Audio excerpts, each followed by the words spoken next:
Hi. Okay, it is on. So after me, you guys get a break, so I'll just jump right into it. Okay, so as people, we live in constant fear. We are afraid of disease, global warming, terrorism, the apocalypse. We live our lives like destruction is around the corner. However, I don't think it'll be Godzilla or zombies that will bring the world to its end. I think that'll be apathy that will tear the world apart by its seams. We are even afraid of the person sitting next to us on the bus every day. We are so quick to judge and so hesitant to have faith because it's better to be safe than sorry. Why do we think this when terrible encounters can be stopped every single day with the simple kindness of a stranger and their voice and their ability to use their voice to say something isn't right? The issue is that this type of kindness seems to be scarce in the world we live in.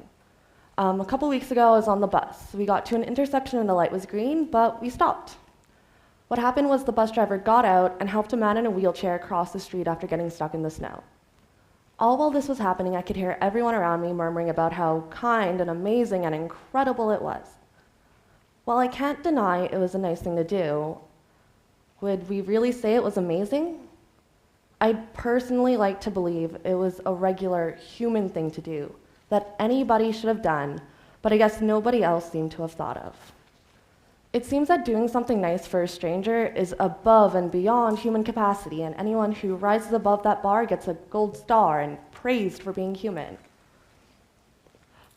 But don't we all have the same capacity for kindness? I'd like to think we do. We just choose to sell ourselves short.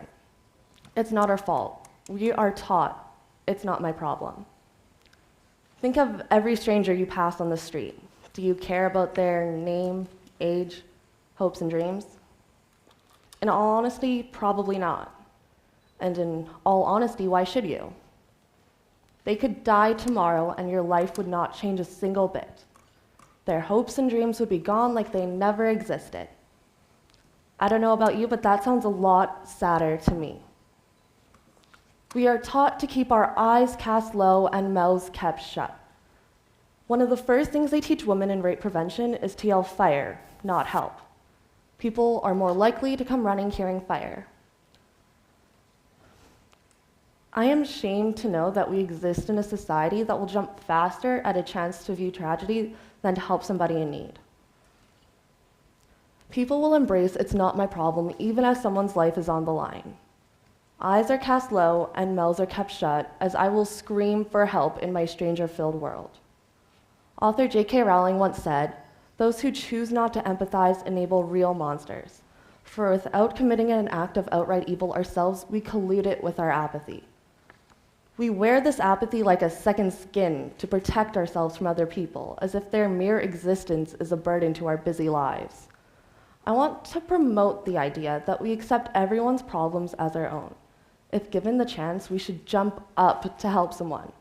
It can be as simple and small as saying hello to a stranger. It may seem so small, but can do so much more than you think.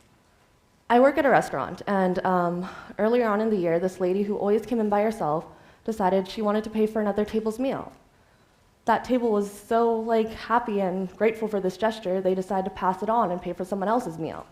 That table paid for someone else's, and so on and so forth for hours. Not a single table paid for their own meal that afternoon. Small things matter whether you want to believe it or not.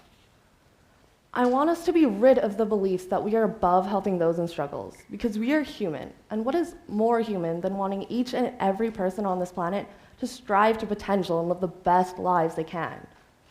Of course, not everyone's going to go and donate half their life savings tomorrow for a cause, or stop an act of bullying, or pay for a meal.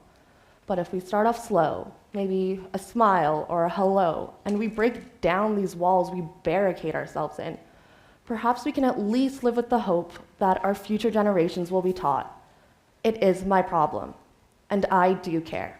Thank you very much.